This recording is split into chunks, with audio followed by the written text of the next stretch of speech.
Hi, it's Rochelle at the Athlete Center. This video is to show a wall plank with rotations. So we're working on shoulder stability, mobility, and rotator cuff strength.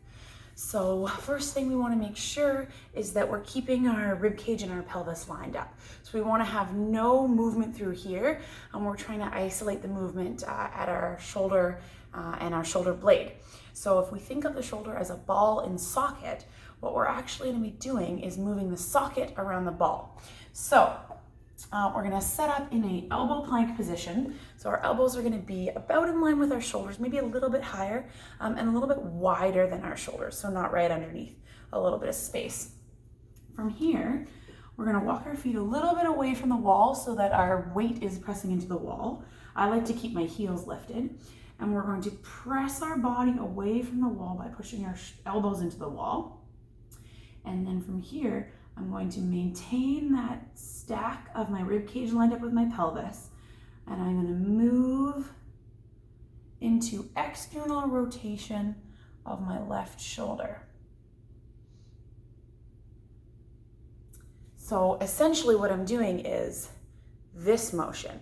Now, if I do this, I'm moving this ball on this socket. Now with this exercise, the ball stays stable because it's pushing into the wall and the socket is moving around the ball. So sometimes I like to use my free arm to kind of monitor what's happening here. I want to make sure that I don't have this shoulder poking up or forward a ton as we move through this range. So it might look like this. First step, pushing away from the wall, and then maintaining that pushing into the wall, that pressure towards the wall with my elbow as I move through external rotation, and then I'm going to control it back. And I'm only going to go as far as I can control. So if I get to this point and I feel like this shoulder is popping up or popping forward, then that's as far as I'm going to go. Because if I keep going, I get this. So I'm going to try and keep it down. So I'll show you from the other angle. So first step, push away from the wall, and then we're moving through external rotation. So trying to have our shoulder blade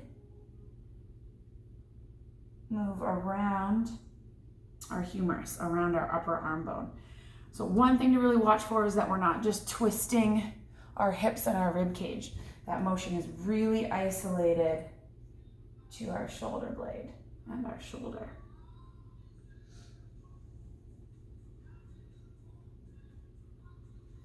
Good. Give it a try. Let me know how it goes. Let me know if you have any questions.